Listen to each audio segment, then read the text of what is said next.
Xin kính chào quý vị.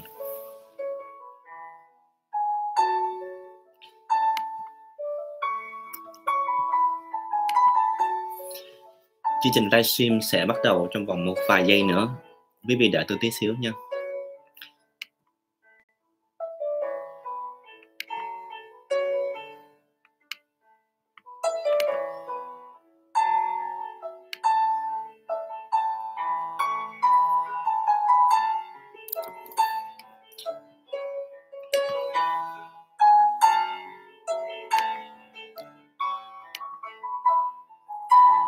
Quý vị nghe tôi nói có rõ không ạ?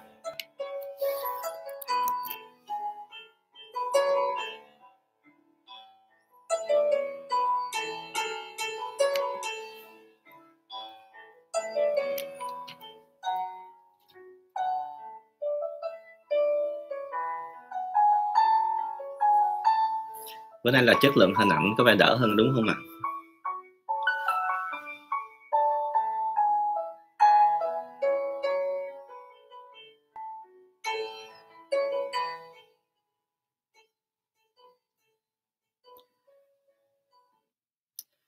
Xin kính chào quý vị. Chào mừng quý vị đến với chương trình livestream update virus corona vào thứ Hai, thứ Tư và thứ Sáu. Chúng ta vừa nghe một bản nhạc piano của nhạc sĩ Akash Gandhi. Hy vọng là quý vị có một buổi chiều an lành ở khắp nơi trên thế giới. Chương trình livestream hôm nay chúng ta chủ đề sẽ là nguồn gốc của con virus SARS-CoV-2 và hy vọng là sau khi quý vị nghe xong buổi livestream này, quý vị hiểu được khá nhiều về di truyền học, về sinh học. Trước khi bắt đầu, tôi xin được phép nhắc lại những cái quy định của chương trình livestream của mình và quý vị nói cho tôi biết là quý vị nghe có rõ không ạ? Ok, rồi, good. Đầu tiên nhất, đây là chương trình giáo dục, quý vị cũng biết rồi, educational only, không có mối quan hệ bác sĩ bệnh nhân, và chương trình được phát trực tiếp trên kênh YouTube của tôi vào chiều thứ Hai, chiều thứ Tư và chiều thứ Sáu trong đại dịch Covid-19 thôi. Hy vọng là cái đại dịch này xong rồi thì tôi sẽ nghỉ ngơi, tôi xong có livestream nhiều như vậy. Đặc biệt là tất cả những chữa trị về Covid-19, quý vị nên thảo luận trực tiếp với bác sĩ của mình. Không nên tự chẩn đoán Covid-19 và cũng không nên tự chữa trị. Có một điểm mới tôi mới nhận ra là quý vị nào là bệnh nhân của trung tâm Win Medical Center, quý vị không cần phải đặt câu hỏi trên đây. Quý vị gọi trực tiếp cho chúng tôi và các bác sĩ và trợ lý ở đây sẽ trả lời trực tiếp cho quý vị nha.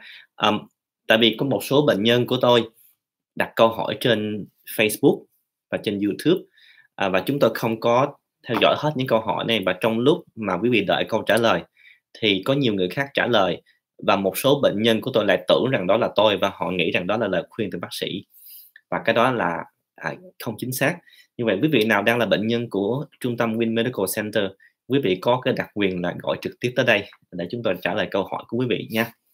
Rồi, như vậy thì chúng ta sẽ bắt đầu chương trình livestream ngày hôm nay. Hy vọng là quý vị khắp nơi tại California, tại New York có một buổi chiều an lành. Tại Việt Nam mà quý vị mới thức dậy đúng không nào? Rồi, bây giờ chúng ta sẽ bắt đầu chương trình bằng những con số thống kê. Trước khi mà chúng ta vào chi tiết hơn thì tôi xin nói cho quý vị nghe là ngày hôm nay chúng ta đã có 183.027 gia đình mất mát và đau thương, và đó là con số do tử vong vì virus này. Con số người nhiễm bệnh thì tiếp tục tăng cao trên toàn cầu, mức độ 2.623.415, nhưng mà số lượng người phục hồi cũng tăng rất nhanh. Nhưng mà điểm tôi muốn nói rằng là Hoa Kỳ đang dẫn đầu về test, có nghĩa là gần 4,5 triệu test. Chắc quý vị cũng còn nhớ là trong cái chương trình livestream lần trước tôi có nói rằng xét nghiệm là một trong những cái điểm quan trọng nhất để biết được ai đã mắc bệnh và ai chưa mắc bệnh để mà chúng ta truy ra. Thì Hoa Kỳ đang cố gắng làm điều này, nhưng mà chúng ta cần phải test nhiều hơn nữa. Hiện nay Hoa Kỳ đang test khoảng chừng 150.000 người mỗi ngày, nhưng mà con số này cần phải tăng nhiều hơn nữa, tại vì chúng ta cần phải test ít nhất là vài chục triệu người để chúng ta biết được ai đang bệnh và ai đang mắc bệnh.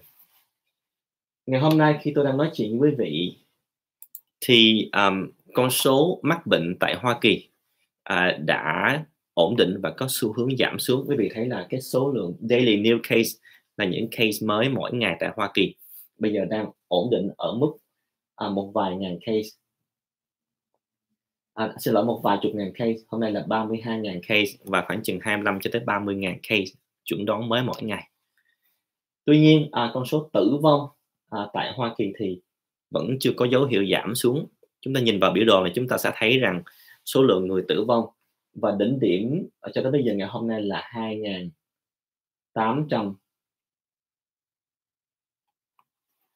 2.800 người đã mất trong vòng một ngày về đại dịch này.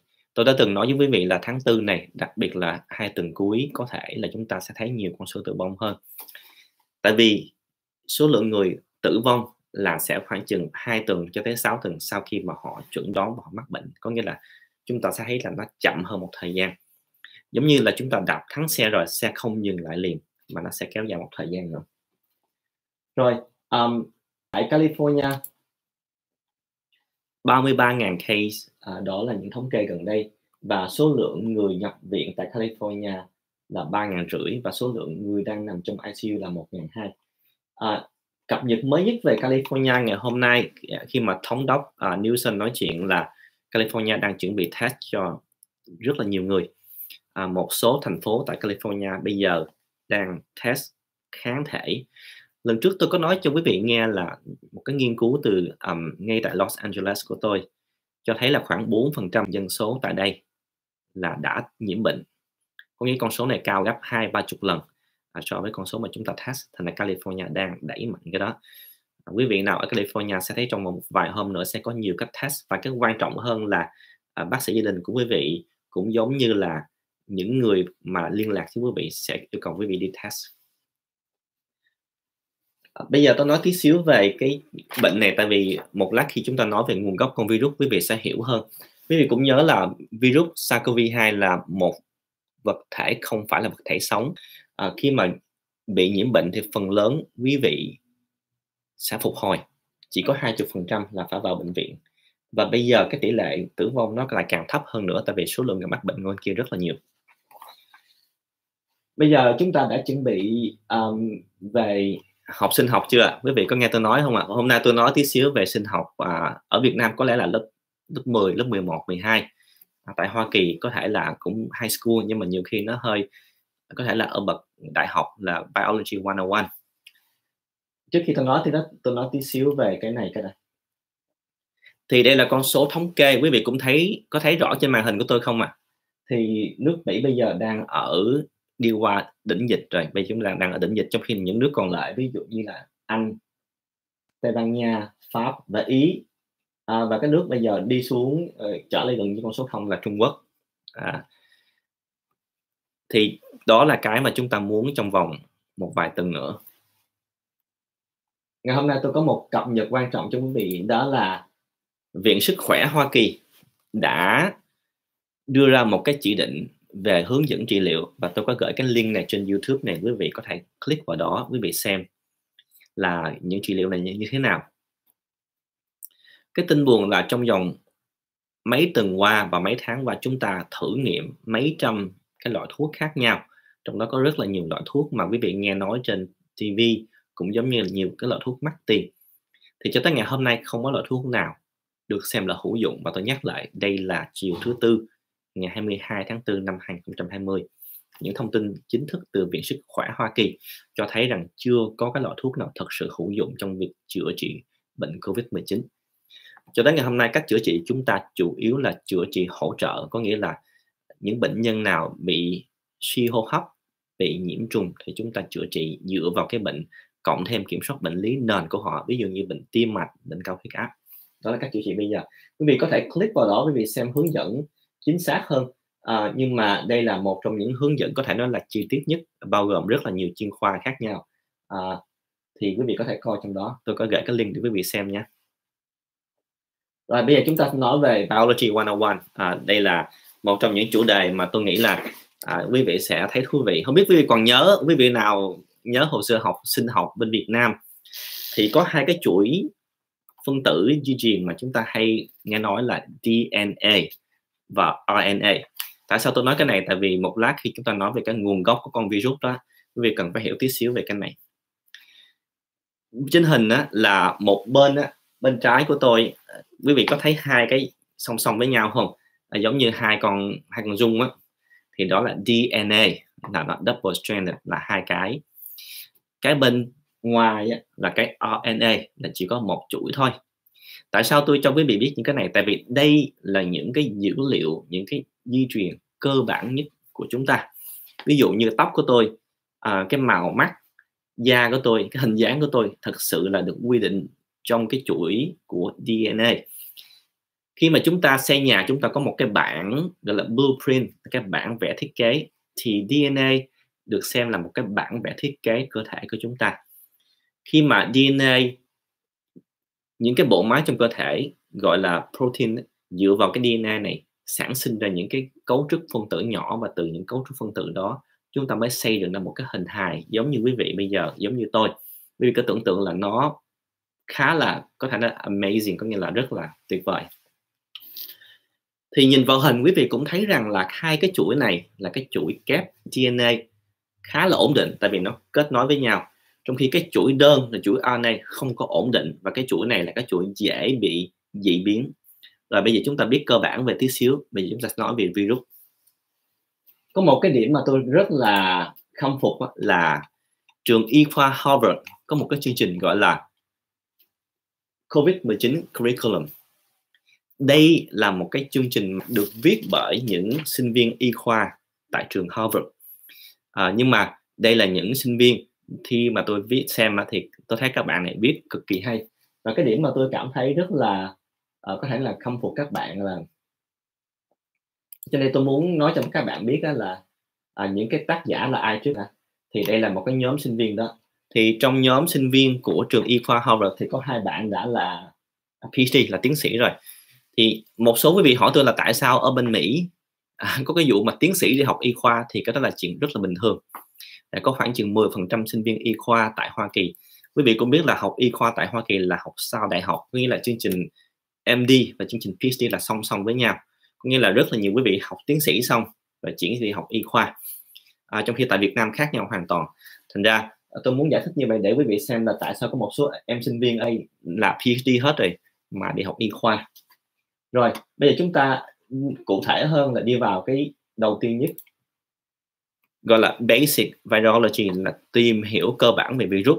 Quý vị kiên nhẫn với tôi tí xíu nha, tại vì khi quý vị hiểu hết những cái này, quý vị sẽ quý vị sẽ biết chính xác là con virus từ đâu ra. Tại vì tôi muốn hướng dẫn cho quý vị các cách mà quý vị tự tìm thông tin, chứ không phải là quý vị nghe ai nói cũng tin hết. Cái này rất quan trọng. Thì cái con virus này là con virus họ RNA, đây là cái gia đình của nó. Giống như gia đình quý vị là họ Nguyễn, thì trong họ Nguyễn là có Nguyễn Văn A, Nguyễn Văn B, sau đó cái chia cái cây phá hệ. Thì trong họ Nguyễn đó là có Nguyễn Hoàng Tộc, Hiển Bình Dân, ví dụ là như vậy. Thì nó chia ra. Cái họ mà chúng ta đang nói bây giờ là SARS-CoV, là họ đây, là beta coronavirus. Quý vị phải nhớ là trong đây là có 7 loại coronavirus, 7 loại.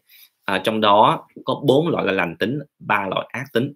Thì cái loại mới nhất là cái loại ác tính, đó là SARS-CoV-2. Rồi, đây là cái chuỗi gene của nó, và tất cả những cái thông tin này tôi có để link để cho quý vị tự tìm hiểu.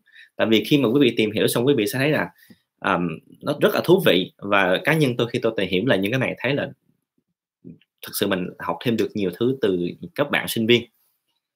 Bây giờ có một điểm quan trọng nhất, quý vị nhớ, đây là cái chuỗi gene của con virus này. Nói như vậy để quý vị thấy rằng tất cả những bạn nào đang là sinh viên y khoa, hay là những bạn nào quan tâm tới sinh học phân tử, đều có thể tìm được cái này và tự xem cái nguồn gốc con virus này ở đâu. Tại vì giống như là một cái bản vẽ căn nhà như vậy, quý vị có thể lấy cái bản vẽ đó đem đi khắp nơi và so sánh với những nơi khác, và xem là nó có giống cái nào, hay là có cái nào nó không giống hay không.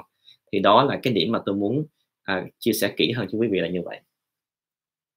Rồi, bây giờ chúng ta hiểu đây là cái gene này, đúng không ạ? Thì đây là một cái chuỗi đơn bắt đầu bằng 5 và kết thúc bằng 3. Thì trong đây có những cái màng có những cái đoạn mà mã cho cái S protein, S gọi là cái spike protein here và M protein, E protein. Ở những cái chuỗi gene này, ở những cái đoạn khác nhau thì nó giải mã cho những cái loại protein mà quý vị thấy trên bề mặt con virus đó.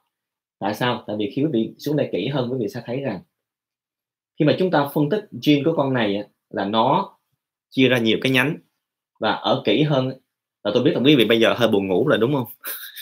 Tôi nhớ hồi xưa lúc mà tôi học sinh khi mà tới cái giai đoạn này nó thiệt là dễ buồn ngủ lắm, tại vì ông thầy mà nói một lát mà nói nhiều quá, mà nói gọi là phức tạp quá là mình buồn ngủ à.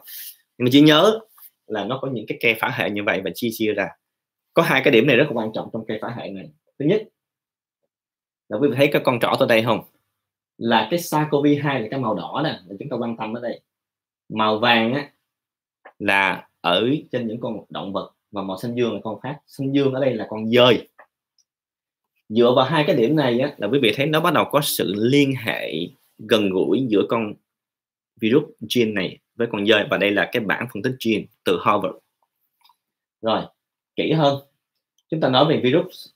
Cái cấu chắc quý vị thấy cái hình này rất là nhiều đúng không? Thì ở những cái đoạn mã khác nhau nó giải mã cho những cái protein khác nhau. Đây, thì tôi nói bây giờ phức tạp hơn nữa, quý vị muốn ngủ, quý vị xem cái này là bảo đảm ngủ liền. Nhưng mà nhớ cái này cho tôi. Tại một lát tôi sẽ đem lại cái này so sánh với cái bài của cái vị mà đoạt giải Nobel mà trong nói về HIV. Nhớ cái này giùm tôi ha, là có những cái chuỗi như vậy. Và quý vị thấy đây, ở trên cùng là cái mã của virus SARS-CoV-2, ở bên dưới là mã của con dơi, hai cái hàng trên cùng, và hai cái này giống nhau 96.2%. Cái đó là máy tính nó tính. Và khi họ phân tích kỹ hơn là giống gần như là có thể nói là perfect luôn, chỉ có điều chút xíu thôi. Thì đây là những cái mà chúng ta sẽ quay trở lại. Quý vị nhớ phải không? Có nghĩa bây giờ nó tóm lại con virus này là một cái chuỗi đơn. Ở những cái giai đoạn nó có những cái gene giải mã cho những cái protein khác nhau, đúng không nào? Rồi ở những cái giai đoạn đó, nguyên cái chuỗi gene này kéo dài ra thì lại giống của con dơi. Đó là chúng ta học từ trường y khoa Harvard. Rồi bây giờ cái vấn đề là như thế này, nó từ đâu ra? Thì hồi tháng 3, đầu tháng 4 chứ đầu tháng 4 có một cái nghiên cứu là họ tìm ra, họ vẽ một cái biểu đồ. Bây giờ tôi biết là quý vị lại nhức đầu nữa rồi đúng không nào? Vâng, tôi không có bắt quý vị trả bài đâu, lát tôi không hỏi đâu. mà đúng là buồn ngủ đúng không nào? Nhưng mà bây giờ quý vị hang on với tôi chút xíu nha. Trên cái hình này chỉ cần quý vị nhìn ra 3 chữ thôi, chữ A, chữ B, chữ C, đúng không nào? Tại vì khi mà họ phân tích gene của 160 loại gene, họ phát hiện ra 3 cái chuỗi, gọi là 3 cái chủng virus gọi là A, B, C. Đây. Và cái quan trọng nhất từ cái chủng này là gì? Là họ thấy rằng khi mà quý vị thấy 3 cái chủng này thì nhóm A có cái biến thể rất là gần với trong cái con dơi ở Vũ Hán. Nhưng mà cái điều thú vị ở nhóm A, quý vị thấy trên hình là nhóm này lại tìm thấy người Mỹ từng sống ở Vũ Hán. Nhóm B thì tìm thấy ở nhiều bệnh nhân thuộc vùng Đông Á, cụ thể hơn là tại Trung Quốc. Nhóm này thường như là không đi ra ngoài. Nhóm C thì thường ở bệnh nhân bên châu Âu. Nó tóm lại trên cái hình này, nhóm B là cái nhóm mà bắt đầu hết mọi cái tội lỗi, có thể nhìn vào cái hình này có thể nói được. Và quý vị có thể biết được nhóm B từ đâu không? China, right here. Có nghĩa là khi mà chúng ta nói về khoa học chúng ta dẹp bỏ hết những cái chính trị, chúng ta dẹp hết, và đây là cái cách phân tích mà rất là nhiều nhà khoa học trên thế giới đi theo hướng này, là nhìn vào cái vòng tròn, quý vị chỉ cần nhớ thôi, bự ở đây chữ B, màu vàng đây China và East Asia, có nghĩa là con virus này xuất phát từ Trung Quốc. Nó chỉ có thể bây giờ là cái nguồn là như vậy. Rồi bây giờ chúng ta đi tiếp nha. Có thể là so far là so good phải không? Quý vị có buồn ngủ chưa? Đó. Rồi bây giờ chúng ta kỹ hơn. Có một cái chuỗi này rất là thú vị, là tất cả những cái link này là toàn là về sinh học phân tử thôi. Quý vị nào mà buồn ngủ thì có thể skip cái này cũng được. Nhưng mà tại sao tôi đưa cái này ra? Tại vì tôi muốn chỉ cho quý vị thấy cái tầm quan trọng của cái việc mà tìm hiểu khoa học đúng là như thế nào. Nó không chỉ đơn giản là nghe ai nói chúng ta tin, chúng ta phải đi ngược lại dữ liệu gốc như thế này. Và thật sự quý vị không cần phải quá siêu giỏi về sinh học, quý vị chỉ cần có những cái kiến thức cơ bản về DNA, RNA, quý vị có thể đọc được và sau đó tự tìm hiểu và sẽ rút ra được kết luận. Tại vì cái máy tính á, ngày hôm nay công nghệ máy tính tính toán rất là hay, nó có thể match những cái gene với nhau xem có giống với nhau hay không và giúp chúng ta rất là nhiều. Thì đây là như vậy. Và cuối cùng là tạp chí Nature có đăng một cái bài cái nguồn gốc của SARS-CoV-2 là đâu. Thì trong cái bài phân tích này họ nói là nguồn gốc của con này cái khả năng gần nhất là từ con dơi. Có nghĩa là tổng hợp nhiều cái nguồn thông tin khác nhau, và tạp chí Nature chắc quý vị cũng biết là một trong những tạp chí có thể là uy tín nhất về khoa học, thì họ xác nhận là như vậy. Thì tôi không có tranh luận với những quý vị nào là muốn nói là con này từ đâu ra hay cái gì. Tại vì tôi là người làm khoa học và tôi dựa vào những dữ liệu này, và tôi là cái người tìm dữ liệu gốc để mà chỉ rằng là như vậy. Nhưng mà cái điểm này mới nguy hiểm đây. Tại sao mà họ nghĩ rằng nó từ tự nhiên? Tại vì có những cái chuỗi dị biến nó gọi là mutations, và những cái này là chúng ta không có làm được. Và khi mà họ quan sát thấy những cái chuỗi này, những cái dị biến, tại vì chính vì cái dị biến đó nó mới đưa ra A, B, C. Đây là những cái dị biến mà theo tự nhiên. Giống như là con người chúng ta sống ở nhiều nơi trên thế giới, mặc dù là người châu Á, nhưng mà theo thời gian thì có những cái thay đổi theo thời gian để chúng ta phù hợp với cái môi trường đó. Và cái điểm nguy hiểm hơn là cái sự dị biến này nó thường xảy ra ở cái loại virus RNA, là chỉ có một chuỗi thôi. Tại vì chỉ có một chuỗi nó rất là dễ dị biến. Bây giờ chúng ta trở lại cái câu hỏi lớn nhất là nó từ đâu ra. Thì cách đây một vài hôm có một vị là đoạt giải Nobel tên là bác tiến sĩ Luc Montagnier, thì ông cho rằng cái con virus này là từ lab.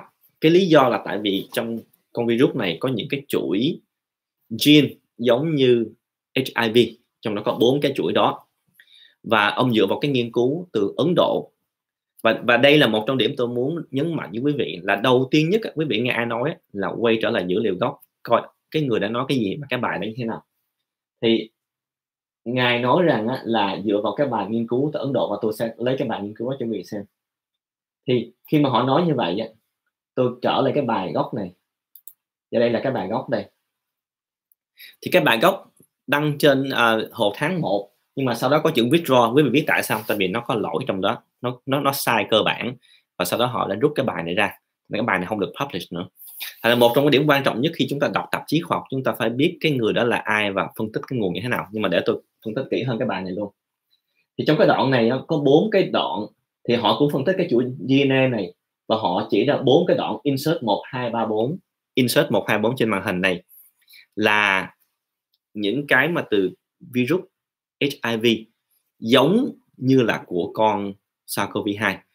Nhưng mà thật ra đây là một cái lỗi khá là cơ bản, tại vì trong mấy ngàn cái chuỗi gene mà chỉ có 4 cái giống, và ở những cái giai đoạn này thì trong y khoa nó gọi là homology, là gần như giống nhau. Và sau đó có một cái bài nghiên cứu khác đăng trên đây, thì họ dẹp bỏ cái định liền, họ chỉ ra cái sai cơ bản, và tôi cũng gửi cái link này luôn, quý vị có thể đọc, theo dõi để tìm xem.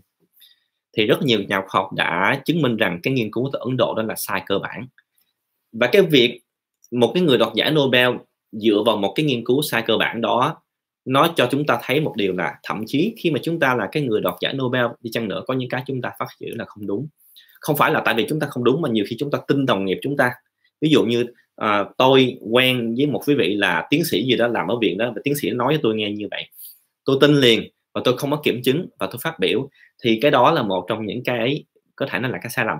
Cái thứ hai nữa là khoa học là không dựa vào cá nhân. Tôi nhắc lại một lần nữa nha, khoa học không dựa vào cá nhân.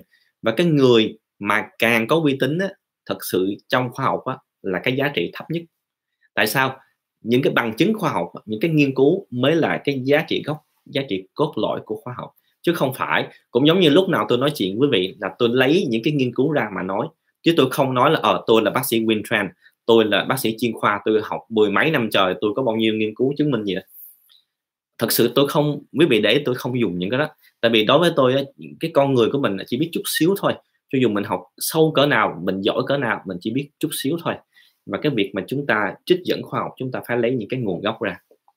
Thì đây là cái bài mà chỉ ra rằng là cái sai cơ bản. Nói tóm lại là cái phát biểu của vị khôi nguyên giải Nobel đó là không chính xác, và những cái ý cho tới bây giờ là quý vị sẽ thấy là nó từ từ nó không còn nữa. Nói tóm lại, con virus SARS-CoV-2 này có thể có nguồn gốc từ thiên nhiên, gần nhất là con dơi. Nhưng mà cái câu hỏi hay hơn là tôi nghĩ là câu hỏi này thật sự là rất là hay, là nó có thể nào nó bị có nghĩa là từ Trung Quốc, nó là tự nhiên chứ không phải là người tạo ra, nhưng mà nó vì lý do nào đó nó bị xì ra ngoài, hoặc là bị lỗi kỹ thuật nó xì ra ngoài. Thì tôi có tìm một cái nghiên cứu, có một cái bài thú vị là gì, năm 2015. Thì để tôi giải thích tí xíu về cái loại virus này cho quý vị xem. Quý vị cần phải có một cái loại lab đặc biệt level 4 để xử lý những con này. Ở Việt Nam chỉ có level 3 thôi. Level 4 này là trên thế giới chỉ có một vài nước là có cái chương trình là các phòng lab đặc biệt để mà cách ly và xử lý những cái loại virus này. Thì năm 2015 là cái năm đầu tiên mà Trung Quốc có được cái chuẩn lab level 4. Thì khi mà cái chuẩn này nó còn gọi là DSL4 thì xảy ra thì cái việc mà an toàn ở lab Vũ Hán không có được đặt lên hàng đầu, và chính quyền Hoa Kỳ lúc đó có tài trợ một chương trình để làm lại cái vụ an toàn này, tại vì họ nghi ngờ là nếu như không an toàn thì cái việc mà chúng ta bị lây ra ngoài, chúng ta bị liếc đi chỗ khác thì có thể dẫn tới những cái tai hại rất là nghiêm trọng. Thì bây giờ có một số cái người đang nghĩ rằng thật sự không phải là tại vì chúng ta tạo ra, nhưng mà có thể là vì lý do nào đó nó bị đi ra ngoài. Nhưng mà cho tới ngày hôm nay chúng ta không biết, và cái câu trả lời của tôi là chỉ dừng ở đó là tôi không biết, và xa hơn tôi nghĩ rằng chúng ta cần thêm dữ liệu. Nhưng mà hy vọng là trả lời được quý vị cái câu hỏi lớn nhất là cái này có phải là con người làm hay không, thì tôi nghĩ là không phải.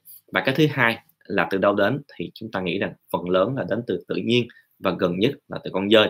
Và tôi dựa vào những cái nghiên cứu này, quý vị nào muốn tranh luận hay là gì, tôi rất là cởi mở, nhưng mà tôi muốn quý vị đưa cho tôi những cái dẫn chứng khoa học, những cái link đàng hoàng, chứ không phải là người này nói người kia nói. Tại vì cái người nói, như tôi nhắc lại, là cái kiến thức, cái bằng chứng đó không có mạnh, và cái người đó cho dù là ai chăng nữa phải đưa ra bằng chứng gốc, phải đưa ra những dữ liệu rõ ràng. Thì trở lại cái câu chuyện này, hy vọng là quý vị sẽ được nghe thêm nhiều trong tương lai khi mà chúng ta tìm hiểu thêm nữa. Và khi mà tôi có những cập nhật mới nhất về cái nguồn gốc con virus này thì tôi sẽ chia sẻ với quý vị. Tôi có làm một cái bài tính khá là vui, tôi muốn chia sẻ với quý vị ở đây là nếu quý vị search bằng Google nha, là origin, tôi chỉ quý vị luôn, of coronavirus, thì quý vị sẽ thấy rằng là có 1 tỷ 040 triệu người tìm, và rất là nhiều nhà khoa học ở đây là giống như là họ nói là họ mệt mỏi luôn đó. Và quan trọng nhất là rất là nhiều bằng chứng sau này là họ nói là họ chưa có bằng chứng nào hết, scientists haven't found proof of, rất là nhiều. Nhưng mà cái quan trọng nhất là nếu quý vị chuyển vào tiếng Việt nha, nguồn gốc virus corona, thì quý vị sẽ thấy rằng là có khoảng 17.200.000. Nói tóm lại là trong nước Mỹ có cái tin đồn gì là người Việt Nam mình có cái tin đồn đó, và cái này là hình như là cái mà tôi học được nhiều nhất, đó là cái gì mà tin xấu hay tin đồn hay tin bậy gì bên Mỹ là bên Việt Nam sẽ có liền trong vòng 1-2 ngày, và thậm chí còn trong vòng một vài giờ nữa. Thành ra quý vị nào nghe tin có thể search lại tin Mỹ để biết chắc rằng là tại sao tin đó có bên Việt Nam. Như vậy bây giờ tôi sẽ quay trở lại để dành thời gian trả lời cho quý vị ngày hôm nay. Hy vọng là những cái dữ liệu tôi đưa ra và phần nào hài lòng quý vị để xem cái nguồn gốc của virus này từ đâu, và hy vọng là chúng ta cùng học và chúng ta cùng nhau chia sẻ. Rồi chúng ta sẽ lấy câu hỏi quý vị nhé.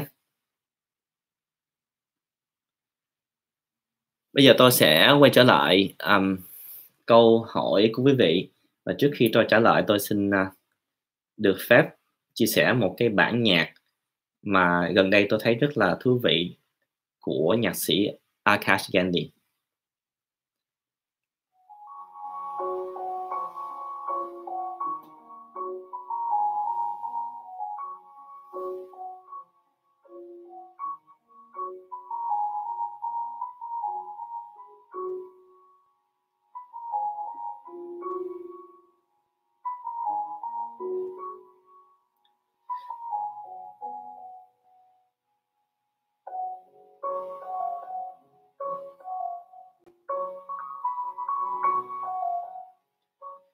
Bây giờ tôi sẽ xin bắt đầu cái chương trình trả lời. Kính chào bác sĩ, nếu tôi tập thể dục và để giữ khoảng cách rất xa, có thể hơn 5 mét, nhưng luôn ngược gió thì phải làm sao thưa bác sĩ? Mong cho ý kiến để tôi biết cách phòng ngừa. Kính thưa quý vị, khi mà chúng ta tập thể dục ngoài trời ngày hôm nay, rất là nhiều quý vị hỏi tôi về cách như thế nào tập an toàn. Và có quý vị còn sợ hơn là cách xa 20 mét. Thật ra tập thể dục mà cách xa 20 mét tôi nghĩ là nó không thực tế, tại vì ngoại trừ quý vị nào sống một mình trên hoang đảo, quý vị có thể, chứ thật sự ở đây khi mà tôi đi ra ngoài trời, công viên hay như thế nào. Cái cách mà tôi nhìn là như thế này, cái quan trọng nhất của quý vị là nếu như quý vị tập thể dục, quý vị cố gắng tránh cái việc tiếp xúc trực tiếp. Tại vì đó là cái đường mà chúng ta virus ra vô. Thành ra khi mà quý vị thấy cái người chạy ngược chiều lại, quý vị có thể xoay đi và hai người có thể xoay hướng khác nhau. Bằng cách đó nó hạn chế được rất nhiều. Cái thứ hai là cái việc giữ khoảng cách. Và cái thứ ba là tăng cường hệ miễn dịch cho mình trước khi mà mình lãnh con virus nó vô. Chắc quý vị cũng nhớ là trong cái đại dịch này, có thể nói là cái quan trọng nhất là cái hệ miễn dịch của mình, cái sức khỏe của mình. Và trong chương trình livestream tuần sau tôi sẽ dành một cái bài nói về tại sao người trẻ chết vì Covid-19. Tại vì thống kê cho thấy là chúng ta, những người lớn tuổi thì họ dễ tử vong hơn. Nhưng mà tại Hoa Kỳ cũng có rất nhiều người trẻ họ tử vong, và tôi muốn phân tích cái đó kỹ hơn, tại vì nhiều quý vị đặt câu hỏi là tại sao Hoa Kỳ có những người 20 mấy tuổi, có những em bé 2 tuổi, thậm chí mấy tuổi họ tử vong. Và tuần sau tôi sẽ trả lời kỹ hơn, phân tích cho quý vị xem tại sao những người trẻ này họ tử vong về Covid-19. Và cái điểm quan trọng nhất là tất cả những điều này đều liên quan tới hệ miễn dịch. Và cái hệ miễn dịch chúng ta tốt hơn thì cho dù chúng ta chạy ngược lại hay là như thế nào thì cái hệ miễn dịch nó sẽ giúp chúng ta. Và thứ hai là quý vị nhớ tuân thủ với những cái khuyến cáo, quý vị cố gắng che mặt lại bằng vải hay như thế nào. Đừng có che khổ quá mình không thở được, quý vị sẽ không có tập thể dục được, nhưng mà vừa phải thôi. Rồi, xin chào quý vị, tên là Minh Trương. Tình hình ở Cali sao rồi bác sĩ? Lúc nãy tôi có nói tình hình tại California là chúng tôi vẫn đều đặn tăng những ca bị nhiễm bệnh, và chúng tôi đang kiểm soát bệnh ở một mức độ vừa phải. Tại bệnh viện của tôi và những cái khu vực gần đây thì chúng tôi nhận thấy là cái số lượng người mà nằm viện ICU đang giảm và số lượng nhập viện cũng giảm luôn. Nhưng mà điều đó không có nghĩa là mọi thứ đã qua rồi. Chúng tôi đoán là sẽ có một cái đợt khác. Và cái mà tôi lo nhất là gì? Là sẽ có nhiều người bệnh không phải Covid-19 họ tử vong. Tôi nói cho quý vị một cái điểm rất là quan trọng là bệnh tim mạch và bệnh ung thư thật sự là những cái con số giết người hàng đầu tại Hoa Kỳ, tại California. Trung bình là tại California bây giờ một tuần là khoảng chừng 1.000 mấy cho tới 2.000 người chết vì tim mạch và ung thư. So với ở đỉnh cao điểm nhất là chỉ có 320 mấy người thôi. Thành ra khi mà chúng ta dồn quá nhiều nhân lực và vật lực vào Covid-19 thì những cái bệnh khác mà không được chăm sóc kịp thời thì họ sẽ tử vong nhiều hơn. Và cái khó của nghề y, của người bác sĩ là chúng tôi phải cân bằng giữa hai bên. Ví dụ như là chúng ta vẫn ngăn ngừa Covid-19 nhưng mà chúng ta phải làm sao chăm sóc được những bệnh nhân đang bị ung thư và những bệnh nhân mắc bệnh tim mạch chẳng hạn. Tại vì đây là những người nếu mà có vấn đề gì họ dễ tử vong hơn so với những bệnh nhân khác. Xin chào bác sĩ cho tôi hỏi mỗi sáng thức dậy tôi bị đau họng rất nhiều, cảm giác bị sưng bên trong, có cách nào để khắc phục không bác sĩ? Tôi cũng bị bú cổ, có phải do tôi uống ít nước? Kính thưa quý vị, khi mà chúng ta thức dậy buổi sáng và chúng ta bị đau cổ họng thì một trong những cái chuyện đầu tiên tôi muốn hỏi quý vị là quý vị ngủ có ngái hay không? Quý vị ngủ có há miệng hay không? Hình như là cách một vài hôm quý vị hỏi tôi là làm sao biết ngủ có há miệng hay không. Một câu trả lời là hỏi vợ hay chồng mình. Nhưng mà nếu mà cả hai vợ chồng đều ngủ và đều ngáy hết thì hỏi con cái mình. Và nếu như con cái mà ngủ luôn và ngáy luôn thì trong trường hợp đó là nếu mà nghi ngờ đi gặp bác sĩ. Tại vì cái việc mà đau cổ họng và khô cổ họng cho thấy khi chúng ta ngủ chúng ta há miệng. Thật sự ngủ há miệng là khá thông dụng. Khi chúng ta há miệng hơi nước bốc ra và cái cổ họng chúng ta khô đi. Cái thứ hai là chúng ta có những bệnh về răng miệng, bệnh răng, những cái nhiễm trùng nú, rất là nhiều bệnh về đường hô hấp, nó cũng có thể khiến chúng ta bị khô cổ họng. Việc đầu tiên nhất tôi muốn quý vị xem là tối qua quý vị có ngáy hay không, và nếu như ngáy quý vị ngủ có há miệng không, và cần phải khám bác sĩ để xem là chúng ta có bị ngưng thở khi ngủ, hay là chúng ta có những cái bệnh lý khác về đường phổi mà khiến chúng ta phải há miệng khi thở khi ngủ hay không. Thì khi chúng ta ngủ, chúng ta chìm vào cái cơn ngủ sâu, cơ thể chúng ta sẽ phản xạ giống như cái máy vậy. Nghĩa là khi chúng ta không đủ oxy thì cơ thể sẽ tìm cách lấy oxy nhiều hơn bằng cách há miệng ra. Và khi mà há miệng ra như vậy, há lâu dài, chúng ta sẽ bị khô cổ họng. Quý vị để một cái chai nước ở trong phòng, mỗi lần thức dậy nhớ uống nước. Và nếu như tại nơi quý vị ở mà không khí khô nhiều, quý vị có thể đặt một cái máy thổi cái hơi ẩm, nó gọi là moisturizer. Vào mùa đông ở Michigan hoặc là mùa đông ở những cái bang lạnh khác thì cái không khí khô và lạnh khiến cho chúng ta là dễ mất nước hơn, khiến chúng ta dễ bị đau cổ họng hơn. Rồi, xin chào bác sĩ, cách chuẩn đoán ung thư phổi và bệnh COVID-19 khác nhau như thế nào? Cảm ơn bác sĩ. Đây là một câu hỏi tôi nghĩ là rất là hay. Tại vì sao? Tại vì cả hai cái bệnh lý đều về phổi, nhưng mà giữa hai cái thì cái ung thư phổi thật sự nó nguy hiểm hơn. Tôi nói về tỷ lệ tử vong, ung thư phổi nếu mà phát hiện trễ thì tỷ lệ tử vong rất là cao. Trong khi COVID-19, quý vị cũng biết bây giờ tỷ lệ tử vong có thể thấp hơn 1%. Có nghĩa là giữa hai cái bệnh này, ung thư phổi là cái rất là nguy hiểm. Thành ra cái đầu tiên nhất tôi muốn hỏi là quý vị có hút thuốc hay không? Nếu hút thuốc, quý vị cần phải ngưng. Và thứ hai là có ho, có khó thở và chẩn đoán hình ảnh và xét nghiệm những cái thứ khác chúng ta sẽ thấy, và đa số là chẩn đoán hình ảnh sẽ thấy được cái khối u hoặc là những cái gì ở vùng phổi hoặc là viêm phổi. Thì giữa hai cái này, cái điểm quan trọng nhất là quý vị cần phải bỏ thuốc lá nếu như quý vị đang hút thuốc lá. Cái điểm quan trọng thứ hai là ung thư phổi nó sẽ có bệnh nó diễn ra từ từ, nghĩa là chúng ta sẽ sụt cân, chúng ta mệt mỏi, chúng ta hút thuốc, chúng ta ốm đi, và nó kéo dài một vài tuần, thậm chí một vài tháng. So với COVID-19 là xảy ra rất là nhanh, có như một vài hôm quý vị sẽ thấy sốt trong người, quý vị thấy khó thở, quý vị sẽ thấy mệt. Nhưng mà quý vị cũng nhớ là COVID-19 nếu mà chúng ta nhiễm virus SARS-CoV-2, chúng ta không có triệu chứng liền trong vòng một vài hôm đầu. Đây là cái nguy hiểm của căn bệnh này. Tại vì khi mà chúng ta bị nhiễm như vậy, chúng ta không có triệu chứng gì, nó không phải giống như là cảm cúm mùa khiến chúng ta thấy là chúng ta đau nhức, nó không có muốn đi ra ngoài. Những người mới nhiễm virus SARS-CoV-2 họ thấy bình thường, và khi họ thấy bình thường như vậy, họ đi ra ngoài, họ lây cho người khác, và cái đó là cái điểm nguy hiểm nhất ở căn bệnh này, là cái sự lây lan mà không kiểm soát và không biết là khi nào. Đó là cái điểm quan trọng nhất tôi muốn chia sẻ với quý vị.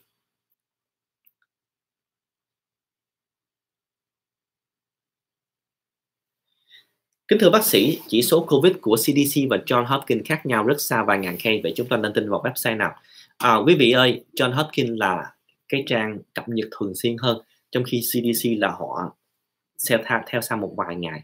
Thành ra với tôi thì Hopkins nó chính xác hơn. Cả hai cái nếu quý vị so cái ngày, CDC đều đưa ra cái ngày, họ đưa dữ liệu đó, và dữ liệu đó nếu quý vị check cái ngày với Hopkins là John Hopkins, trường đại học John Hopkins, thì hai con số là sẽ giống nhau quý vị nhé. Bác sĩ ơi, COVID-19 viết tắt nghĩa là gì? Cái câu này rất là hay. Đây là chữ viết tắt của Coronavirus Disease 2019. Đó. Quý vị nhớ nha, Coronavirus Disease 2019. Đây là cái bệnh gây ra bởi con virus SARS-CoV-2, không phải là SARS-CoV-1 quý vị nha.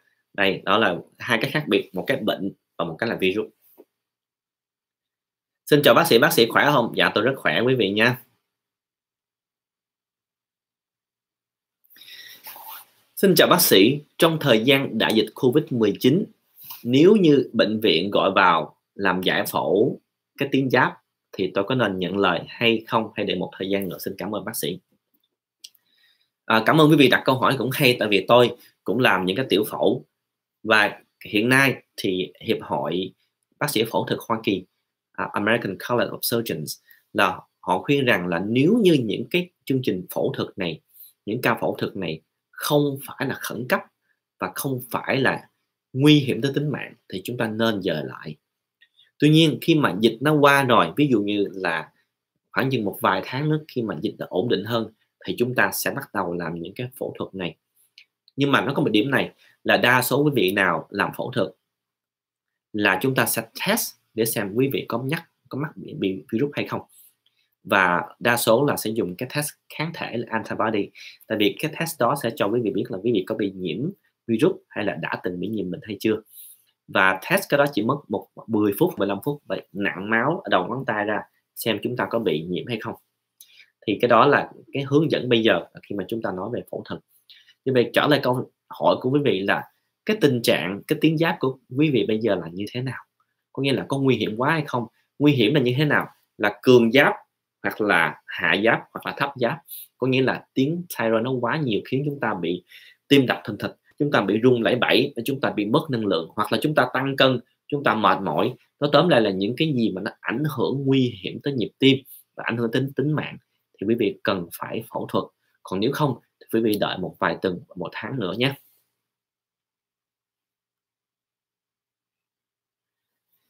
Kính chào bác sĩ, người bị bệnh COVID-19 khi ra khỏi phòng ICU cho về nhà bao lâu hồi phục bình thường lại và có lây lan không vậy bác sĩ? Kính thưa quý vị, khi mà chúng ta đang nói chuyện ngày hôm nay thì những ai mà đã được xem là hồi phục là như thế nào? Thứ nhất là triệu chứng bệnh COVID-19 hoàn toàn hết, bao gồm những cái triệu chứng nào? Sốt, đau cổ họng, khó thở. Thứ hai, xét nghiệm lab bình thường, bao gồm bạch huyết cầu nó bình thường lại, nó không bị giảm xuống, và những cái chỉ số về thận, chỉ số về tim, những chỉ số khác bình thường. Thứ ba, hình ảnh là chúng ta chụp hình phổi thấy nó đỡ hơn, cải thiện hơn. Và cái quan trọng nhất thứ tư là xét nghiệm xem cái mẫu bệnh là cái con virus RNA có còn trong cái vòm họng chúng ta hay là có trong người chúng ta hay không. Thì đó là một trong những cách mà chúng ta xét nghiệm, và có khi chúng ta xét nghiệm một vài lần mới biết được là hết bệnh hoàn toàn. Khi mà quý vị được chẩn đoán là hết bệnh thì quý vị sẽ được gửi về nhà để tịnh dưỡng và chăm sóc. Thì ở cái giai đoạn này, về mặt lý thuyết quý vị sẽ không thể, phải nhắc lại, quý vị sẽ không thể lây nhiễm cho người khác, tại vì cơ thể quý vị đã có kháng thể.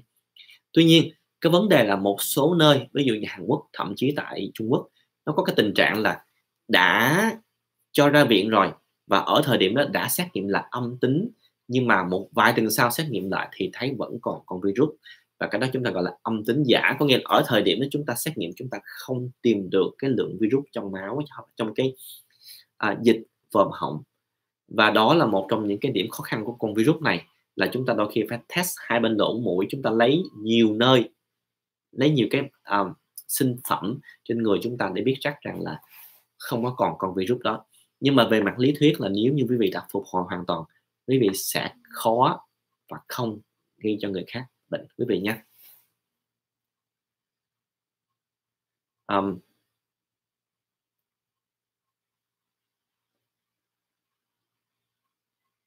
Xin kính chào bác sĩ, cho em hỏi người bệnh giảm năng tuyến giáp phải uống thuốc suốt đời như vậy có ảnh hưởng đến hệ miễn dịch không? Cảm ơn bác sĩ.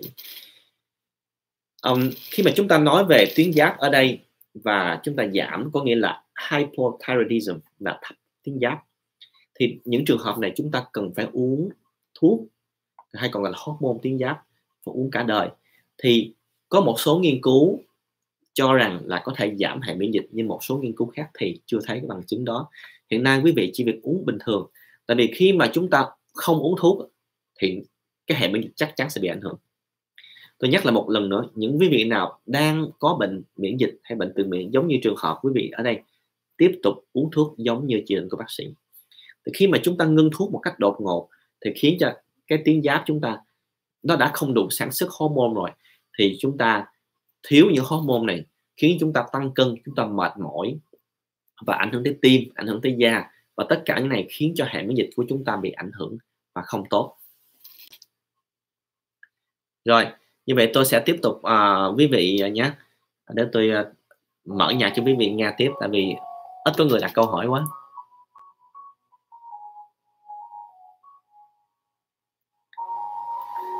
Có một quý vị ở đây, quý vị đợi tôi đọc xem Facebook có ai đặt câu hỏi không nha. Có một quý vị ở đây có lẽ là còn trẻ, đặt tôi câu hỏi về học y khoa, thì tôi trả lời ngắn gọn thôi là thưa bác sĩ, ở đây em học 3 năm postbac, GPA bây giờ là 4 chấm và em muốn vào trường Y năm sau, bác sĩ nghĩ về postbac có đủ hay chưa? Trả lời ngắn gọn là để vào trường Y tại Hoa Kỳ cần nhiều yếu tố. Thứ nhất là điểm GPA từ đại học cao, thứ hai là điểm thi MCAT, thứ ba là bài luận cá nhân, và thứ tư quan trọng nhất là phỏng vấn quý vị nói chuyện như thế nào, và thứ năm là làm nghiên cứu, làm những cái hoạt động ngoại khóa, và thứ sáu là đi làm volunteer thiện nguyện, và thứ bảy là thư giới thiệu xuất sắc. Đây là những cái điểm quan trọng nhất khi mà chúng tôi nhìn những cái hồ sơ để chúng tôi nhận cho sinh viên vào trường Y. Thì nói ngắn gọn như vậy để quý vị nhớ là mình nên là một cái người có đủ hết, chứ không phải chỉ có một thứ là điểm. Người châu Á của mình có một quan điểm là học giỏi cắm cụi học, nhưng mà quên mất một điều là bác sĩ trước hết phải là con người.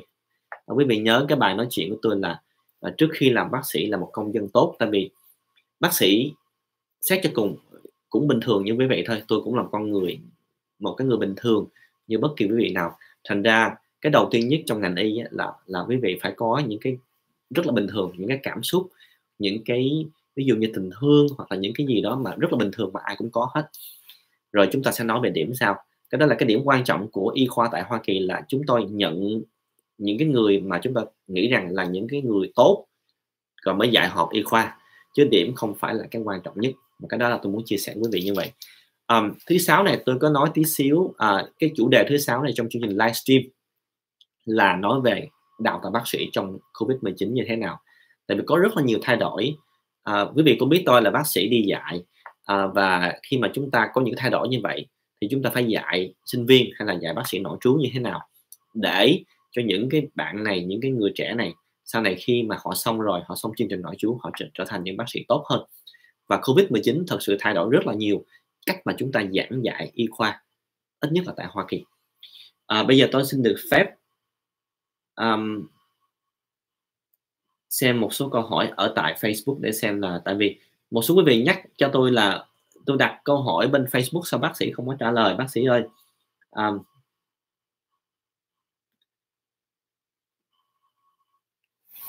rồi bây giờ thì tôi trở lại bên đây nhé, để xem.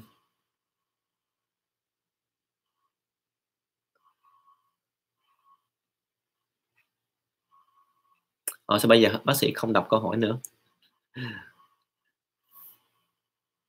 Đây là một câu hỏi khác cũng rất là hay. Xin hỏi bác sĩ, người bệnh gan, đây câu hỏi rất là hay, là bệnh gan thì có nên uống Tylenol? Tylenol hay còn gọi là paracetamol tại Việt Nam hay tại Hoa Kỳ còn gọi là acetaminophen. Thì người bệnh gan có nên uống thuốc này hay không nếu như họ bị nhiễm corona? Câu trả lời tùy thuộc vào chúng ta bị bệnh gan, bị bệnh gì. Nếu mà chúng ta bị gan nhiễm mỡ, chúng ta nhiễm mỡ trong gan và những cái dấu hiệu cho thấy là mọi thứ bình thường, men gan ok, xét nghiệm máu bình thường, quý vị vẫn có thể uống được.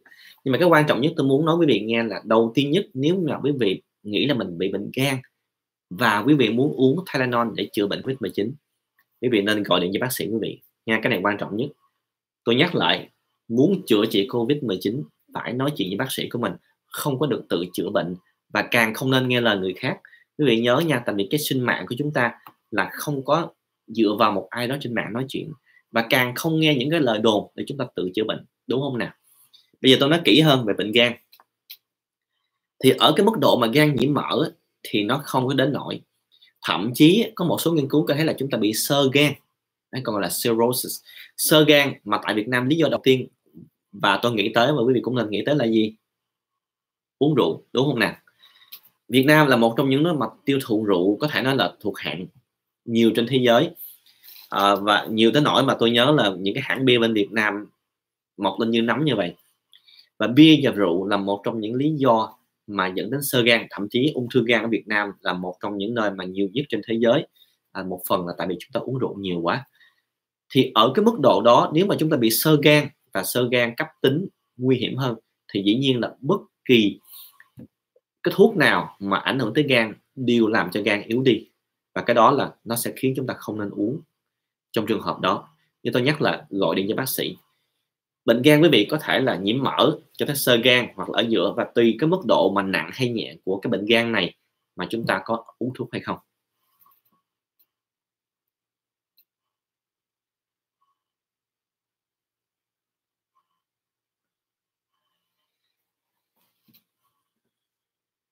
Xin chào bác sĩ, xin bác sĩ cho biết câu hỏi này quý vị không đánh dấu thành tôi không hiểu, nhưng mà có hai câu tôi đọc được là: thứ nhất là mở máy lạnh, virus có bay vào nhà không? Thứ hai là vô thang máy không người có bị nhiễm hay không? Bây giờ để trả lời câu hỏi này, chúng ta quay trở lại lịch sử tí xíu, là trong vòng 1 tuần 2 tuần, quý vị còn nhớ cái bài nghiên cứu mà tôi có nói đăng trên tạp chí New England Journal of Medicine, trong đó có một số điểm quan trọng như sau. Con virus này có thể tồn tại trong không khí 3 tiếng đồng hồ. Có nghĩa là nếu mà tôi ho và tôi kho và ở trong các môi trường kín thì cái con virus này có thể ở trong đó lơ lửng 1 cho tới 3 tiếng trước khi mà nó rớt xuống. Quý vị phải nhớ con virus này thật sự nó cũng hơi mập. Nó không có, thật sự mà nói nó bé bỏng thiệt, nó mỏng manh thiệt, nhưng mà nó hơi mập so với con influenza. Trong cái họ virus nó thuộc họ hơi mập. Nếu mà so với chúng ta nói đùa, nó hơi gọi là overweight đó. Nhưng mà con này nó mỏng manh lắm, nó không có chân, nó không có cánh, nó không có làm gì được hết, nó không có sống được, nó cần chúng ta để chúng ta mang nó đi. Chính vì nó hơi mập như vậy thành ra nó tồn tại trong vòng không khí 1 tới 3 tiếng, chứ nó không có bay lơ lửng, mà sau đó nó sẽ rớt xuống. Thành ra nếu mà trong thang máy, nếu bởi vì chỉ là cái không khí không và không có người nào ở đó, hoặc là không có người bệnh ở đó, họ ho sực thì quý vị không có ít cái khả năng bị nhiễm bệnh hơn. Đây là lý do tại sao tôi nói quý vị, nếu bây giờ ở vùng tâm dịch, quý vị vẫn nên che mặt, vẫn nên bảo vệ mình khi đi ra ngoài ở nơi công cộng. Thì quý vị không biết là cái thang máy này cách đây 1-2 tiếng đó có ai đó đã nhiễm bệnh và ho khạc trong cái thang máy hay không. Nhưng mà cái quan trọng hơn là như thế này: con virus này có thể tồn tại trên cái bề mặt kim loại cho tới 3 ngày. Quý vị còn nhớ bài nói chuyện của tôi không? Có nghĩa là ở trên bề mặt giấy này 1 ngày, nhưng mà trên cái bề mặt kim loại là từ 2 tới 3 ngày, là tay nắm cửa, cái xe đẩy và nhiều thứ khác. Thành ra khi mà chúng ta hiểu về như vậy, chúng ta thấy rằng wow, khi đi thang máy á, nếu mà được á, quý vị nhớ dùng cái cây viết hay cái gì đó nhấn vô cái nút đó, chứ đừng dùng cái tay mình nhấn vô. Và nếu mà sau đó xong về nhà lấy cái alcohol xịt cái này, quý vị nhớ không, tôi có cái này xịt nó, đúng không đó, thì xịt vô. Thứ hai là hạn chế dùng cái tay của mình đụng vô những cái vật kim loại trong thang máy, dùng cái viết hay cái gì đó đụng vô đó, rồi sau đó là về nhà chui cái này sát trùng cái này. Thì bằng cách đó chúng ta không có tiếp xúc, thì đó là cách mà tôi khuyên bệnh nhân của mình khi mà đến những nơi công cộng là hạn chế đụng trực tiếp, đẩy cái tay mình vô đó. Rồi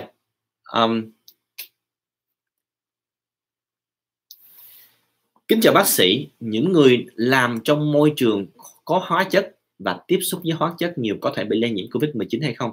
Nếu trong môi trường đó có người bị nhiễm. Cái câu này nó quay trở lại cái vấn đề con virus này như thế nào. Như tôi nói lúc nãy là nó có thể tồn tại trong các môi trường không khí gọi là kín từ 1 tới 3 tiếng hồ. Thành ra nếu như quý vị trong môi trường hóa chất đi chăng nữa, quý vị cũng sẽ có cái rủi ro nếu như ai đó có bệnh. Thành ra quý vị nào nếu được mở cửa sổ, mở thoáng mát bằng cách nào là chúng ta đang ở mùa hè bây giờ, Cali nắng đang ấm lên, và tại những bang khác chúng ta để gió thổi đi, không khí thổi qua. Đây là một trong những cái điểm quan trọng nhất. Và thật sự cái này là nó đúng cho rất là nhiều virus khác, là chúng ta ở sạch, chúng ta không ở trong cái môi trường kín. Quý vị ở trong cái môi trường kín và nó cái khí nó cứ chạy vòng như vậy hoài thì con virus nó cũng sẽ chạy theo cái đó. Trong khi chúng ta mở cửa ra, chúng ta hạn chế. Rồi câu này tôi cũng trả lời là virus sống trong không khí bao lâu. Đúng rồi, tôi trả lời luôn rồi. Rồi bây giờ vâng, hôm nay tôi phân tích về gene và tôi thẳng luôn, tôi nói luôn là con virus này đến từ Trung Quốc, quý vị thấy, và tôi nói dựa vào cái bằng chứng khoa học. Tôi cũng nhắc lại cho quý vị nghe là ở góc độ là người làm khoa học như tôi biết là chúng ta có những cái quan niệm chính trị và hoàn toàn khác nhau, và tôi hoàn toàn đồng ý cái đó. Nhưng mà cái quan trọng nhất của người làm khoa học là đặt cái sự thông tin, sự thật là lên trên hết. Cái thứ hai, đối với bác sĩ, bệnh nhân là trên hết. Thành ra quý vị nào sau này sẽ thấy tôi tranh luận, thậm chí có những chủ đề liên quan tới chính trị, tôi chỉ có 2 cái điểm mà tôi luôn đi theo là cái sự trung thực trong khoa học, và cái thứ hai là cái sức khỏe của bệnh nhân của tôi, chỉ gì thôi. Và tôi hy vọng là cái đó là cái chủ đề, và những cái sau này nếu mà tôi có tranh luận với quý vị về chính trị hay thế nào, tại vì Covid-19 này nó có liên quan tới chính trị. Nhưng quý vị thấy những gì tôi nói là tôi dựa vào những cái khoa học để nói. Rồi, bây giờ chúng ta sẽ tiếp tục.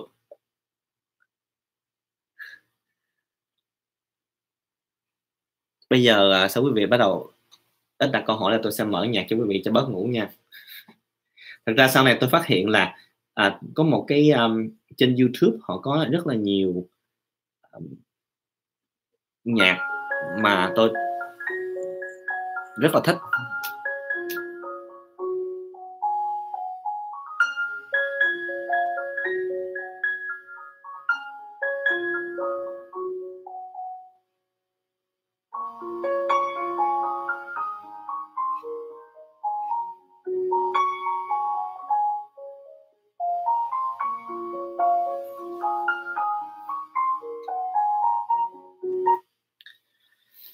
Có một quý vị nói với tôi là California bây giờ chúng ta có nhiều case mắc bệnh hơn và nó không có đỡ hơn. Tôi đồng ý với quý vị là chúng ta có nhiều case mắc bệnh hơn, nhưng mà cách mà chúng ta nhìn ở góc độ là một nhà bác sĩ á, nó sẽ khác hơn quý vị tí xíu. Với chúng tôi quan trọng nhất là như thế này, chúng tôi đánh giá tất cả những mạng người như nhau. Có nghĩa là những bệnh nhân mất vì Covid-19 và những bệnh nhân không mất vì Covid-19. Cái mạng nào cũng quý hết, và đó tôi nhắc lại một lần nữa, một mạng người quý cực kỳ. Thành ra khi mà chúng ta nhìn về bệnh Covid-19, chúng ta phải nghĩ đến những bệnh khác không phải Covid-19, trong đó bao gồm ung thư, bao gồm tim mạch. Chúng ta hiểu cái đó rồi, chúng ta mới hiểu rằng cái bệnh quan trọng nhất là ngăn ngừa tử vong. Ngăn ngừa tử vong đi tới cái điểm là gì? Là tìm ra ai là cái rủi ro bệnh cao nhất, và thứ hai là chúng ta chữa những cái người đó. Và cái đó là cái mà California và Hoa Kỳ đang cố gắng làm. Tôi nói ví dụ, và đây không phải là so sánh, nhưng quý vị hãy nhớ là tại Hoa Kỳ bây giờ cúm mùa có khoảng chừng 22 cho tới 30 triệu người mắc bệnh cúm, trong đó 650.000 người ít nhất là nhập viện và khoảng chừng 40.000 người chết hàng năm vì influenza, về cúm mùa, và có những năm cúm mùa chết tới 80.000. Nhưng mà tại sao bác sĩ không nói nhiều về những con số này? Tại vì chúng tôi cố gắng tập trung vô con số 650.000 đó. Chúng ta làm sao mà chúng ta cứu những cái người, chúng ta không quan trọng, hoặc là không nói không quan trọng không đúng, nhưng mà chúng ta theo dõi con số mắc bệnh. Nhưng mà con số đó so với con số tử vong và con số nhập viện và con số mà chúng ta làm sao để ngăn ngừa, bảo vệ họ để họ không chết, cái đó mới quan trọng. Tại vì cái nhiệm vụ đầu tiên nhất của ngành y là cứu người, chứ không phải là đếm case có bao nhiêu case mắc bệnh. Quý vị nhớ khi mà tôi nói chuyện tôi cũng hầu như không chú ý nhiều về cái số case mắc, tại vì tôi nói rồi, tại Hoa Kỳ bây giờ cái số case mắc bệnh thật sự là gấp 10 lần cho tới 20 lần, và cái số case này nó sẽ còn kéo dài nữa. Có nghĩa là khi mà chúng ta càng test nhiều, chúng ta sẽ thấy càng có nhiều case. Nhưng cái quan trọng nhất của tôi là chúng ta có cứu được bao nhiêu mạng người và chúng ta giảm được bao nhiêu người cái rủi ro họ có phải vô bệnh viện hay không. Tại vì những người này chính là ông bà, cha mẹ của chúng ta, là những người lớn tuổi, là những người chúng ta cần phải đặc biệt bảo vệ ngay bây giờ. Thì đó là cái công việc của bác sĩ, và cái là công việc của những cái nhà mà làm hành pháp tại California bây giờ.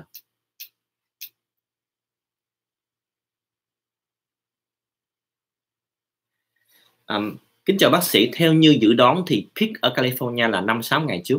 Tuy nhiên hôm qua và hôm nay Cali có rất nhiều ca nhiễm mới và rất nhiều người chết. Vậy cái prediction này có đúng hay không? Đây là một câu hỏi rất là hay, tại vì tôi nói rồi, tiên đoán vẫn là tiên đoán. Cái này là cái điểm rất là quan trọng. Tiên đoán luôn là tiên đoán, cho dù chúng ta làm bao nhiêu mô hình đi chăng nữa. Và trong y khoa, khi mà chúng ta qua được và chúng ta nghĩ rằng chúng ta tốt hơn rồi, thì mọi người bắt đầu chủ quan và mọi người sẽ bắt đầu có những cái hành động ra ngoài và tiếp xúc. Nhưng quý vị phải nhớ có một điều, nếu mà nhớ chúng ta nói chuyện cách đây 2 hôm là tôi nói tại Cali số lượng mắc bệnh thực sự rất là nhiều. Cái nghiên cứu từ Los Angeles cho thấy rằng số lượng người thật sự mắc bệnh ở đây là 22 cho tới 50 mấy lần so với con số báo cáo. Có nghĩa là gì? Có nghĩa là tôi nói lúc đó luôn là tôi đoán sẽ có một cái lượng mới người nhập viện và người tử vong, và ngày hôm nay chúng ta đã thấy con số đó. Có nghĩa là sao? Có nghĩa là những người này đã mắc bệnh từ trước rồi, chứ không phải là mới đây. Mà cái việc mà chúng ta xét nghiệm cho bây giờ, chúng ta chỉ khẳng định thêm là thật sự có nhiều người mắc bệnh. Quý vị cũng nhớ là cái mô hình này chúng ta tiên đoán, chúng ta dựa vào những con số chúng ta đã biết, trong khi con số thực tế chúng ta không biết, và con số thực tế bị nhiễm bệnh là 20 lần, có nơi là 85 lần.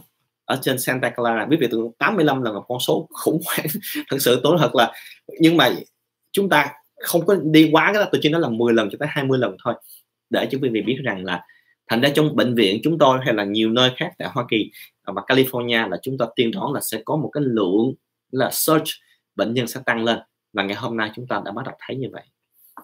Thì đó là một trong những cái điểm mà có thể là khó khăn nhất của ngành y, là tiên đoán vẫn mãi là tiên đoán, và thực tế là cái mà chúng ta phải đối diện hàng ngày và chúng ta cố gắng. Và tôi thật sự cảm ơn rất là nhiều quý vị chỉ ra những cái điểm đó, tại vì chúng tôi là bác sĩ là chúng ta cũng cố gắng tiên đoán là một chuyện, nhưng mà vẫn phải cố gắng trong khả năng của mình để giảm thiểu bệnh.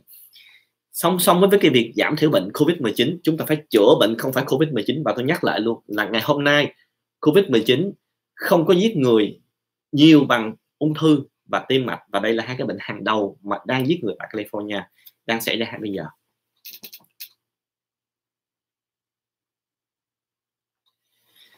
Xin chào bác sĩ, tôi đến từ Maryland. Xin hỏi là tôi đã chích vaccine lao phổi rồi. Như vậy tôi gần 40 tuổi rồi, có cần chích lại hay không để phòng chống Covid-19? Cảm ơn bác sĩ. Thì cách đây một vài hôm tôi có nói về vaccine lao phổi là BCG. Và tôi cũng có nói rằng là có một số nghiên cứu quan sát cho thấy rằng là ở những nước mà bắt buộc chích vaccine, ví dụ như vùng Đông Nam Á, Trung Quốc, Việt Nam, thì cái tỷ lệ tử vong thấp hơn so với những nước không bắt buộc. Quý vị nhớ nha, không bắt buộc là gồm châu Âu và Hoa Kỳ. Tại vì tại sao? Tại vì tại những nước không bắt buộc này tỷ lệ mắc bệnh lao là rất thấp. Tôi nói ví dụ tại Hoa Kỳ là không chích BCG bắt buộc, tại vì ở đây không có nhiều bệnh lao. Tại Việt Nam 180.000 người đang mắc bệnh lao bây giờ, và con số có thể tăng có thể giảm, nhưng ít nhất là 100-200.000 người và 17.000 người chết hàng năm. Chính vì vậy những nước này là chúng ta bắt buộc phải chích. Bây giờ trở lại câu hỏi của quý vị là 40 tuổi rồi có nên chích hay không? Có hai điểm chúng ta phải nên hiểu về vaccine lao. Thứ nhất là nó có tác dụng nhiều nhất trong vòng 15 năm đầu tiên của cuộc đời. Có nghĩa là khi quý vị chích thì lúc mà chúng ta, đây là lý do tại sao mà chích bắt buộc trẻ em và những người trẻ chích. Thì khi ở cái giai đoạn đó, hệ miễn dịch chúng ta học, chúng ta có cái sự tương tác, và chúng ta dùng cái con vi khuẩn lao này để dạy cho hệ miễn dịch chúng ta cách mà bảo vệ, cách làm việc với nhau và cách đánh lại nhiễm trùng. Thì sau 15 năm cái tác dụng nó không còn nữa. Thành bây giờ cái nghiên cứu cho thấy rằng, và chúng ta không biết, thành ra tại Úc mới có một cái nghiên cứu gần đây nhất là chích 4.000 người, chích về lao phổi, cái vaccine lao phổi cho 4.000 nhân viên y tế. Và tôi có nói trên cái video gần đây nhất trên cái kênh YouTube của tôi là video số 184 thì phải. Và tôi cũng không ngờ là tôi làm video 180 mấy cái video. Quý vị có tưởng tượng 184 video là nhiều lắm. Thì quý vị xem lại quý vị sẽ thấy, thành ra bây giờ 40 tuổi thì câu trả lời là chúng ta không chắc là nó có tác dụng nữa hay không, tại vì nó chỉ có tác dụng trong vòng 15 năm đầu thôi. Thành ra quý vị đợi thêm thông tin từ Úc, và nếu như có tác dụng thì tôi sẽ thông báo cho quý vị xem. Và cái đó cũng là một trong những cái mà tôi cũng thắc mắc, là trong một vài tháng nữa khi mà có kết quả từ Úc thì chúng ta sẽ thấy rằng là chích ngừa lao cho người lớn tuổi có tác dụng hay không. Nhưng ở đây tôi cũng nói cho quý vị nghe là chúng tôi làm rất là nhiều video về Covid-19. Cho tới bây giờ ít nhất là 50 video trên kênh YouTube của tôi. Thành ra rất nhiều câu hỏi của quý vị ngày hôm nay thật sự đã được trả lời trong những cái chương trình livestream trước, hoặc là những cái chủ đề trước.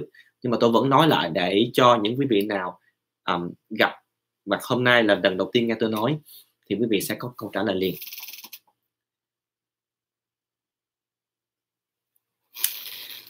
Kính thưa bác sĩ, tại sao mà nó xâm nhập con người? Về bác sĩ nói lên để cho mọi người biết. Đây là một cái câu hỏi rất hay và khoa học cho tới bây giờ vẫn chưa biết chính xác. Tôi nói thêm về cái vụ này. Tại vì hồi năm 2009 tôi có viết bài cách đây cũng phải 1-2 tháng rồi trên Facebook. 2009, 2010. Quý vị còn nhớ là đại dịch SARS-CoV này thật sự nó là gây ra bởi SARS-CoV-2. Nhưng mà có một con virus là chị em ruột với nó là SARS-CoV-1 là cách đây 17 năm đã xảy ra tại châu Á, đó là dịch SARS 2003. Trong đó quý vị chắc còn nhớ là khiến cho một vài bác sĩ tại Việt Nam tử vong trong cái cuộc chiến đấu chống dịch này. Thì sau đó một vài năm khi cái dịch này hết rồi thì những nhà khoa học có đến Malaysia và Trung Quốc và để tìm hiểu xem là cái này cái con này ở đâu ra và cái gene như thế nào. Thì họ phát hiện rằng là những cái này thật sự là tự dơi, và cái bài này tôi có viết trên Facebook để quý vị có thể truy ngược lại. Thì nghiên cứu từ năm 2009 cho tới năm mười mấy, 12, 13, 14, sau đó họ phát hiện ra rằng là tuy rằng nó từ dơi nhưng mà thật sự là nó không có hại với người, tại vì nó cần phải qua một cái vật trung gian, một cái vật thể trung gian, và cho tới cách đây vài năm thì chúng ta có thể trung gian, đó là cái con, tôi không biết tiếng Việt tên là tiếng gì, nhưng mà cái là cái con mà nó có cái gai, quý vị nào đây nhớ cái con đó không? Thì cái con đó là có thể là cái vật thể trung gian, và khi mà chúng ta muốn lây bệnh từ vật này qua cái khác, đôi khi chúng ta cần cái con vật thể trung gian đó, tại vì cái vật trung gian đó sẽ khiến cho cái gene của nó bị thay biến và bị dị ứng, và khi nó thay đổi như vậy thì nó sẽ có khả năng tiếp xúc với người. Để tôi cho quý vị xem cái con đó là con TT, đúng rồi.